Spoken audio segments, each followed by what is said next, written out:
Herzlich willkommen, liebe Zuschauer. Mein Name ist Utagramm und ich freue mich, einen Gast aus den USA heute bei mir zu haben, Professor William Toel. Professor Toel, welcome to Germany.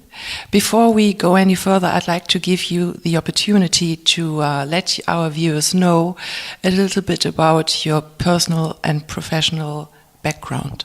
Well, I have been teaching in the United States and lecturing in Germany for 34 years. And before that, I was president of a bank. And before that, I was a young company commander during Vietnam. So I'm actually getting quite old. And so yesterday was my 75th birthday. Happy birthday. Yes. I have a 52-year-old daughter and a 49-year-old son and a wonderful wife that I've been married to for be 32 years here in November. So who gives me the gift of life by sending me out places like this. So that's probably everything of any interest, unless you have specific questions. You obviously have a strong connection to Germany. Where does this come from? That's a wonderful question. I hope I can answer it. My mother was English and could not stand Germans of any kind. And so I grew up in a household in which there was no help for the passion, the Leidenschaft that I was born with. So it was rather awkward for me. But the first time I heard the German language on a shortwave radio, I thought it was the most beautiful music, the most beautiful thing I had ever heard. And yet it was nothing but a Deutsche Welle weather forecast on shortwave radio. So this is something that I didn't ask for, I didn't plan for, but it's something that's been with me, I think, even before my birth, because it's very powerful. It never goes away. And so this is my 30th trip, and sometimes for as long as 6 months. Sometimes I teach my classes from here. So I've lectured at Mannheim and Nuremberg, Erlangen, and the Bundeswehr-Universität at Hamburg and Munich, and at Freie University 2 years ago. So this is my passion. I have no European passion. I wear an American flag because I'm an American patriot. But at the same time, my true love is for German families. What do you think about the current political situation in Germany and its effects and consequences for the future? I believe that we're heading into what I call a perfect storm. You know, Germany has been relatively stable for over 70 years, but history moves like the waves of a sea, and 70 years is just about long enough. So I believe that in a short period of time, there will be what I call a perfect storm in Germany, and part of that is because of too severe a control coming out of Berlin. So when I say a perfect storm, I'm not speaking of something that is bad for German families. I'm speaking of something that is freeing for German families. It's something that's good, but I don't think that anyone in Germany really desires dramatic change. But, you know, Abraham Lincoln said that it is circumstances that make a president or bring down a president. And so I think the Umstände, the circumstances, are about to change dramatically, and that by spring of next year we'll see the political situation change very dramatically.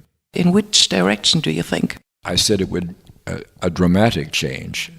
I think that the leadership that you have now and the nature of the political situation and leadership all the way from Adenauer on somewhat of a straight line all the way through Angela Merkel's reign, I think that the Chancellor, her cabinet, and those people who she has depended upon for a long time.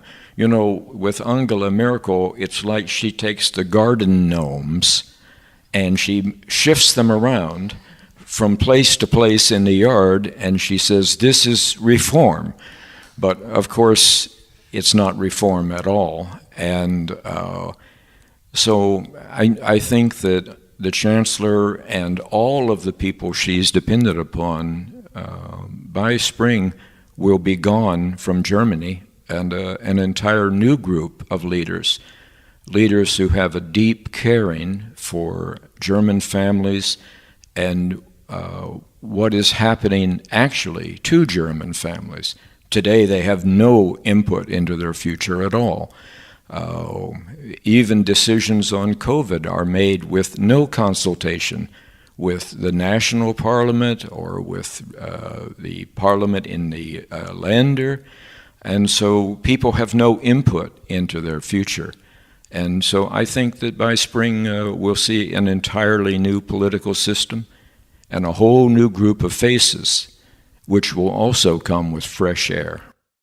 Can you briefly explain to our viewers what you mean by the German model? One summer, I think it was the summer that Germany won the World Cup. So one summer I hired a group of young German PhDs and others, and we did some very intensive research.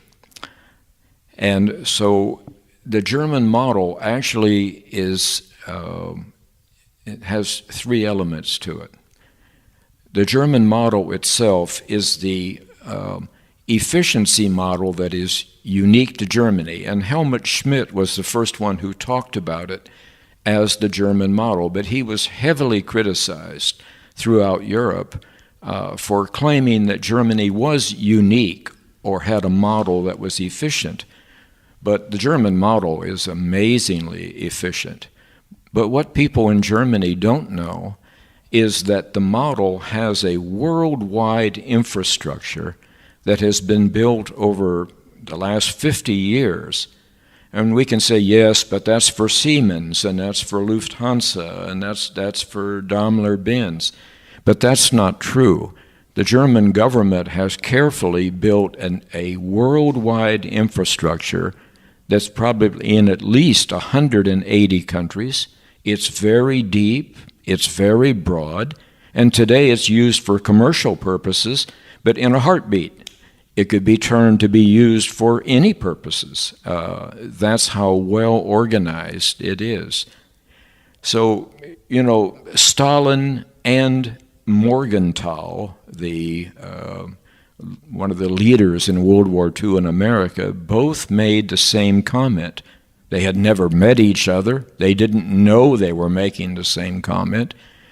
But the comment was that whoever controls the immense, brutal power of German organization actually controls the world. Stalin believed that. He wanted all of Germany in 1945.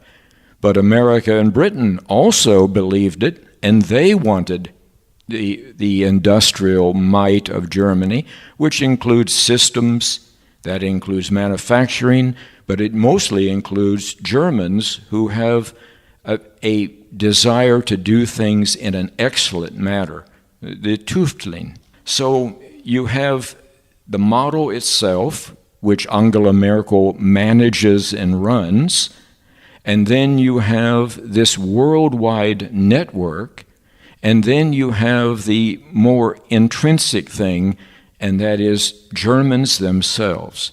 I have often said, and I'm serious about it, that if you went to the phone book and randomly took any 10 Germans, any 10, put them on a desert island with one palm tree, within 6 months, they would organize themselves and begin manufacturing and selling something worldwide that would work. I've seen it, and I believe it. Obviously, Stalin and Morgenthau agreed with me.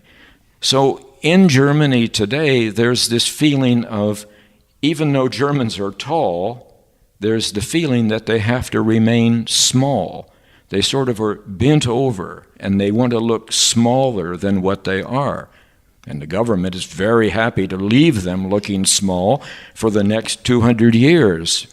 But the problem is, and I don't mean this with disrespect. Remember, I love Germans, and that's a word used in context. I don't use that for anything else other than my wife and children. But it is very sad right now when I see people all over Germany wearing masks on the streets and policemen writing tickets if your mask doesn't cover your entire face. Because what makes me sad is that Germans really should be wearing masks right now, because they are robbing the world of Germanness. The smallness keeps them inside, and it keeps them down. And here's an entire world of people who need everything that Germany has, everything Morgenthau and Stalin described. And where is it? It's here, it's small, it's down. Germany is robbing the world of an immense gift. You see one of the greatest dangers of our society in inflation. Why do you believe inflation is so dangerous? The perfect storm is really three things, and inflation is the third one. But today, the German chancellor pretends that there is no inflation. And when they just did the Steuer meetings in Parliament, she didn't mention the word inflation. In fact, she only mentioned deflation. But that's fairly common. Inflation is a serious problem for German families. The perfect storm is under-the-table immigration. Never again is she going to allow 1 million people to come in without even bothering to do a simple background check. She can't do that anymore. But she can bring in immigration through a whole variety of guises. Where the UN mandates it, or the European Union says, there's a fire in a refugee camp. We must be kind to children. So immigration is still taking place, but it's under the table. Her natural controlling mechanism is always too tight for the situation. It's always a little bit too much, as if she doesn't trust Germans with their own future. And number three is that she's not going to tell Germans about inflation until it's already among them. She's going to wait until the time is a little bit too late. So inflation is the one thing that German families cannot handle. Immigration is negative for thousands of German families, as was seen here in Cologne, but that's only a tiny percentage. But inflation is dangerous to all German families. It robs their savings. The Bundesbank used to be the most admired central bank in the world, because it was very careful in its thinking, very careful and detailed in its planning to keep the currency stable.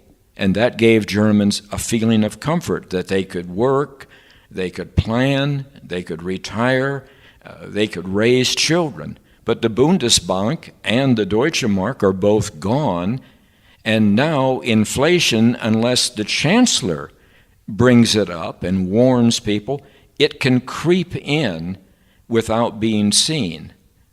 I wrote a recent blog in which I detailed about 9 ways that inflation is already in Germany. One of the simplest ways is that, we used to have a lot of things that were courtesies, human courtesies, in services and the way we dealt with each other. And these were cost-free, but they're not cost-free anymore. Since COVID now, we have a new normal, new circumstances. So not only do we have a reduction in quality in products without telling anyone, we have a reduction in volume and packaging in products without telling anyone. We now charge for services. I mean, it's almost ridiculous now. You want a copy and they charge you 15 cents. That was always complimentary. So there are many examples. Anything that takes money out of Germans' pockets, and that's what inflation is, unless you have a reduction in prices or you have an increase in income. So I would say that there are a dozen different inflation factors that are already here, and that will rob every German family of the quality of life in their future. At what level do you see inflation as a danger? Doesn't it also have something good in a controlled dose? Tomorrow I get to have an interview with one of your chief economists here in Germany. So we'll be talking about expansionary monetary policy and central bank policies and interest rate swaps and all of these things, which are, to be honest, are somewhat irrelevant except between academics.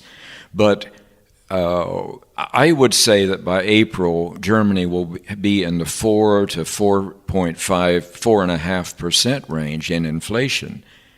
And that alone is somewhat devastating, not so much because of the financial impact, but because of the emotional impact. What I see on the streets of Germany today is Germans are desperate to find clarity, Klarheit. They're desperate for someone to tell them what is really going on. Was ist eigentlich gewesen ist? I don't see that Germans have a clear view of where they are and where they're going. Of course, Germany's had no vision or no dream for 75 years. That's banned. That's a bad thing. You can't control dreams and visions. But inflation, let's say at even 4% in April, emotionally is devastating. It comes on top of COVID. It comes on top of an American election in which all of a sudden Germans feel nackig, they feel naked.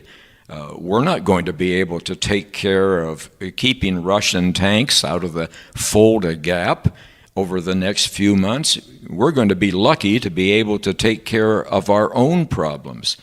We have very severe problems in America right now. It will only take a tiny spark to set them off. The last thing we'll be thinking about is protecting Germans. To be honest, we really don't think about it very much today. So you take this entire atmosphere, and now you introduce 4% inflation that the Angela Merkel has not prepared. There's no Vorbereitet, there's no preparation for it. I think that may be the straw that broke the camel's back. We are currently in the so-called second wave of the corona pandemic.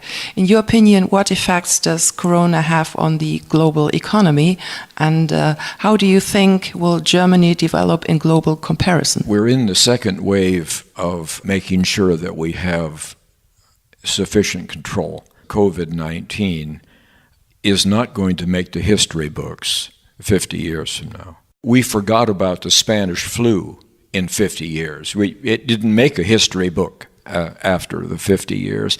The Spanish flu killed 625,000 Americans, 12 to 15 million people worldwide, and was so dramatic that people were actually dropping dead walking to and from their homes and work. That's how sudden and dramatic it was.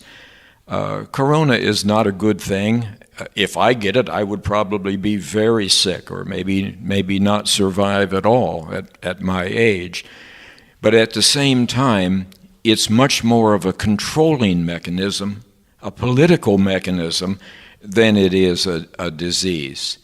I have not come across one entity, whether it's a corporation, whether it's an NGO or whether it is a political entity such as in Germany or America that has not taken advantage of the coronavirus to get things that it wanted and otherwise couldn't get. I think that that's somewhat of a tragedy. I saw police yesterday ticketing people in Cologne because they were standing too close to each other, because their mask did not cover entirely their face.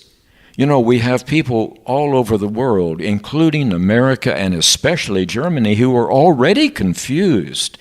They're already somewhat fearful, somewhat anxious.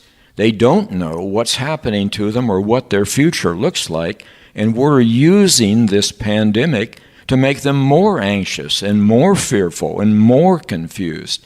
And I think that that's probably a tragedy. You know, there are 66 people today in intensive care from COVID in all of Berlin. That doesn't even compare to the normal flu from the past few years. So I think that we need to put this in perspective. Of course, it's affecting the global economy right now. And we say, well, when there's a vaccine and when everyone can have a vaccine, well, there's 7.4 billion people in the world. Most people can't afford a vaccine, so who will get it when it's in small numbers? Who can afford it? How will it be distributed? You're talking about a 4 or 5 year period before so-called COVID is under control. So most of the global economy would be long destroyed before that period came. So the vaccine is not the answer, as we're being told. I think the answer is to have the right perspective on what we're in and what's happening.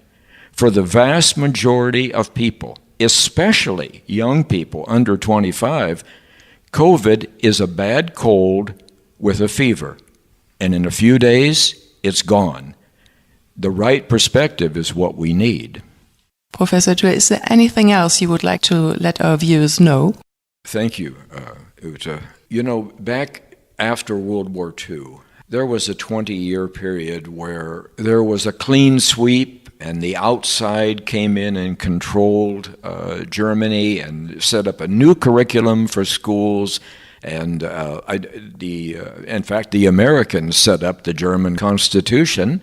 Morgenthau and others said that Germans were not involved in setting up the new Constitution or the Basic Law. So in those first 25 years, that was very necessary because there were many people here who were not trustworthy in the Western way of thinking.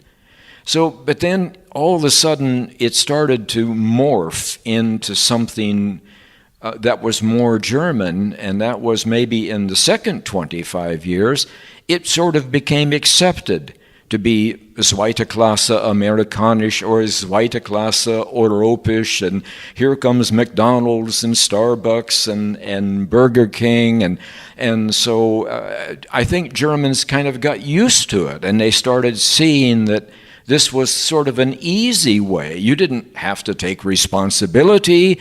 You didn't have to have expectations. You could be fun Germans without having to be responsible Germans. And I think maybe that was the second 25 years, and that was a period of acceptance. We're an occupied country, and so our security is in their hands, so why don't we take it easy? And at 3 p.m, we'll go to the monkey bar, or we will go for 90 days of vacation to Mallorca. So I think that was the second 25 years, but I think this last 25 years, there's been something beyond acceptance, and that is what I call an addiction. Germans have actually become addicted to all of these things. I just walked down the street. You got Marilyn Monroe and James Dean and Humphrey Bogart, and everything has a theme as if this is some suburb of America. But it's not. Germany is a very unique and special place. The German language is one of the most beautiful languages in the world. I'm not fortunate enough to be a German. I'm sorry for that. I feel that way. German literature, German music. But you know, the Allies came here with one mentality, and that was Germanness was bad. But they didn't have the intellect to figure out what was bad and what was good. So they threw the baby out with the bathwater, and that was the only solution they had. So from that moment on, to be German means, well, we have no vision, we have no dream, we have no input into our future. You know, the Brits just take off. They say, we have Brexit. We're taking off. A divorce. We're gone. Oh, by the way, without asking, we're keeping all of the beautiful German lands that we captured 75 years ago. We forgot to ask anyone in Berlin if we could keep them after the divorce. Well, that's unprecedented. So, and whether American soldiers are here in great numbers or small numbers, Ramstein Air Force Base is where we run all of our worldwide operations for the Middle East out of. Germany remains an occupied mentality, but in the third phase, this last 25 years, I'm afraid you've become addicted to it. You've actually become to the point where you like it, where you expect it. And I think that's a tragedy. You're robbing the world. As America withdraws for this election debacle, there's going to be 2.5 billion people in this world who all of a sudden are left vulnerable and unprotected. Oh, they say China will come in and protect them. China's 20 years from having the maturity to protect anybody. They say, oh, well, France is vainglorious. They will certainly go out with Macron and protect them. France has no effective model to work outside of their own country. They say, oh, Russia will step up. Russia's a regional power with a big microphone who's pretending to be something that they're not. The Germans are the only one with the model, with the intellect, with the systems to be able to protect these people. And if the Germans don't do it, nobody's going to do it. The warlords are going to go crazy, and these people are going to be hurting because we're not going to be there to protect them any longer. So I think it's extremely important that Germany now all of a sudden stands up tall. They are tall. It's time for them to stand up to their full height and to start taking responsibility. The world desperately needs it. Professor Toel, thank you very much for taking your time and especially for sharing your views and thoughts with our viewers. I wish you a pleasant stay in Germany and I hope to hear a lot of you in the future. Thank you, Uta. Herzlichen Dank fürs Zuschauen und Ihnen, Herr Professor Toel, für dieses aufschlussreiche und informative Gespräch.